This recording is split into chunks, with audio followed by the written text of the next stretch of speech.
Okay guys, Editing Fiend here. Forgot to record this part whenever I was recording the video.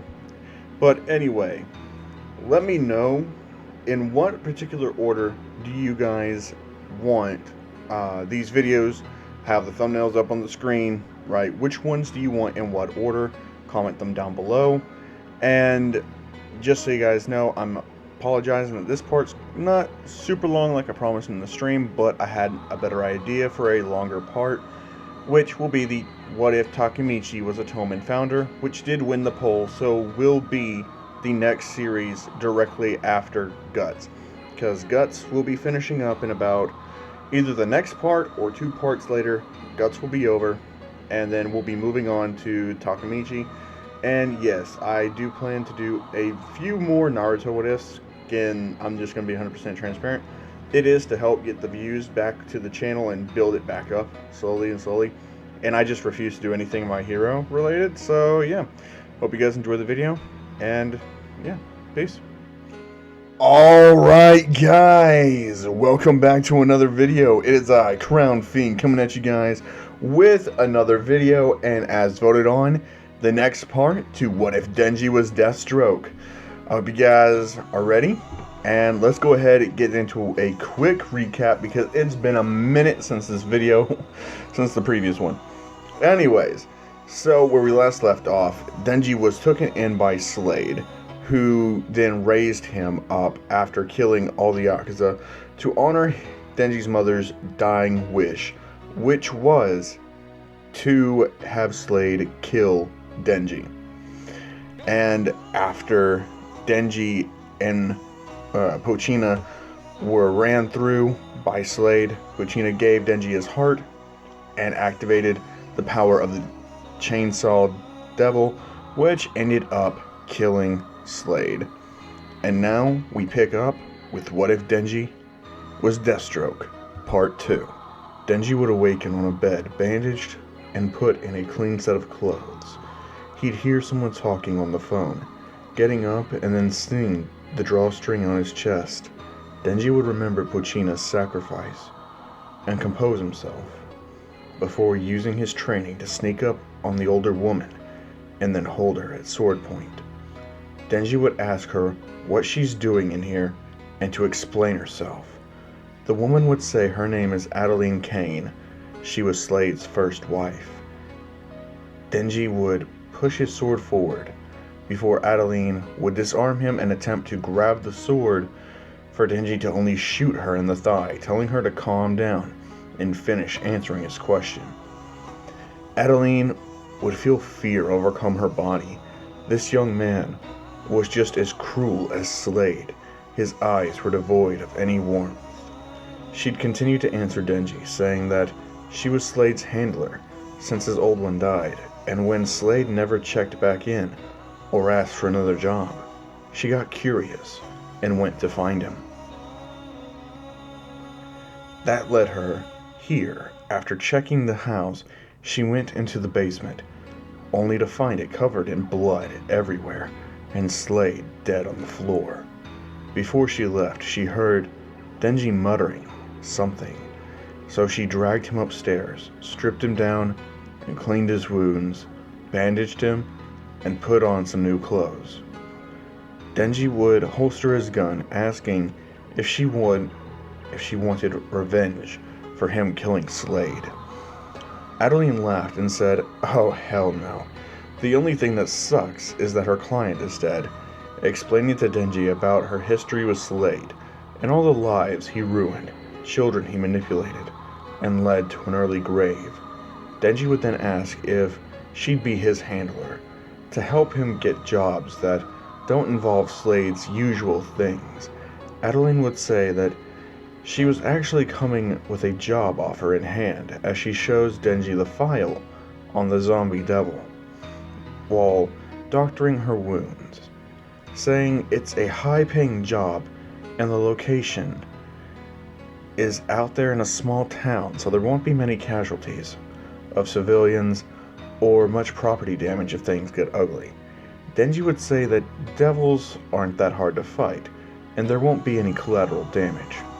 Adeline stops him there, and tells him that all the devils that he fought in the past were weaklings, and just about anyone could kill. Even the weakest rookie wouldn't have that hard of a time.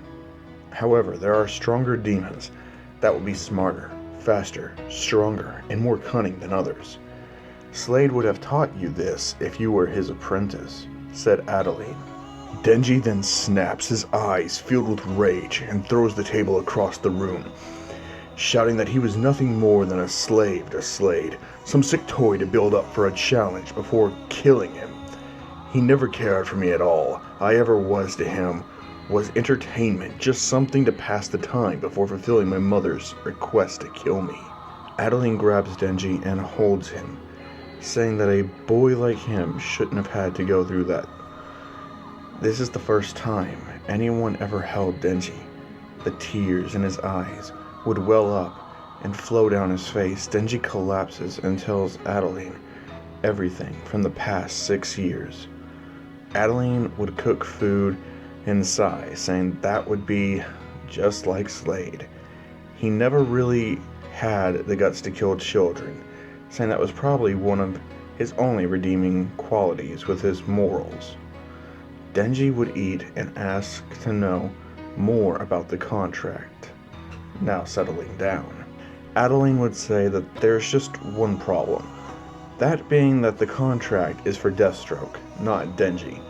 Denji would ask what she means. He is Deathstroke.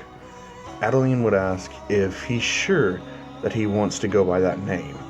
Denji told her after all the hell Slade put him through, ended up forging him into Deathstroke, the perfect copy with a little more training.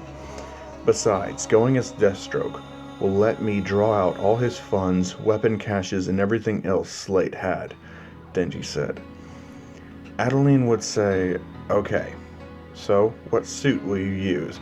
As she slides a tablet over to Denji, allowing him to pick his gear, suit, and gadgets. I think I'll go with this one, showing Adeline the prototype suit that Slade had in development with an activation code waiting to be put in to authorize the order. Adeline would put in the code, confirming the suit and noticing that Denji only requested 2 swords, a 9mm pistol, and a few flashbangs. Immediately she'd ask if he's sure that'll be enough. The client is putting a 100 billion yen reward for the job. Denji would ask who the client was. Adeline would reply saying one word, Makima. That's it, no other information. Just Makima, asked Denji. That's all on the job list. I'll run a search while we drive to get your gear changed, and we'll talk on the way, Adeline would say.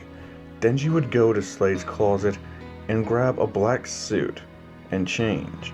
Getting into the car, giving Adeline a look that she knows all too well, she began to tell Denji the small details about Makima that she could find, about her being a higher-up at the Devil Hunter agency. She would always say that Denji should be careful, because everything about this Makima girl sounds like bad news. Denji agrees with Adeline and starts thinking of a plan to deal with his target. Then they arrive, and Adeline gives Denji his gear. After suiting up, Denji looks at himself in the mirror, seeing the mostly black suit with a white sleeve, thinking about all the pain, fear, rage, and hate Slade put inside of him before putting on the mask, fully becoming Deathstroke. Denji said that he's gonna wait until dark, and then he'll strike.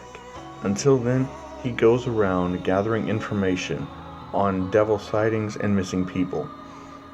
Once night hits, he goes to the abandoned warehouse and starts making his way through, cutting down all the zombies in his path, until he finds the devil, standing right there, asking if he was a devil hunter. Denji would just look at him and say, I'm whatever they pay me to be. So I guess right now, I am a devil hunter. The zombie devil would look at Denji and cry out in rage, saying that he hates all devil hunters and that they should all die, before sending his army through the rest of the compound at Denji. Denji would throw out a few flashbangs and start shooting some of them before running out. Before he could reload, More zombies are there. He draws his swords and starts cutting through them. Eventually, he's starting to get overran. There's just too many of them. And then Denji realizes he's trying to fight like Slade instead of trying to fight like him. And with a heavy heart, he reaches inside of his suit and pulls the string, releasing the chainsaw devil's form as he tears through all the zombies, striking fear inside of all corpses. Even the zombie devil is scared, asking if he was actually a devil all this time. All Denji would say is, "Shut up," before cutting into the zombie devil and leaving him nothing more than mincemeat on the ground. Before walking towards the exit, only to come face to face with 3 devil hunters and Makima staring right at him. Denji would be low on blood. He knows this as the chainsaw demon transformation fades away, revealing his torn and tattered suit. And as he falls down to the ground, Makima catches him in her arms and tells the men to put him in the car. They need to ask him some questions before ordering one of them to go and grab the handler. And that's where I'll be leaving this one off for. I hope you guys have enjoyed, and as always, if you did, I would appreciate it if you guys would like, comment, subscribe if you're new, and I'll catch you guys in the next video. Peace.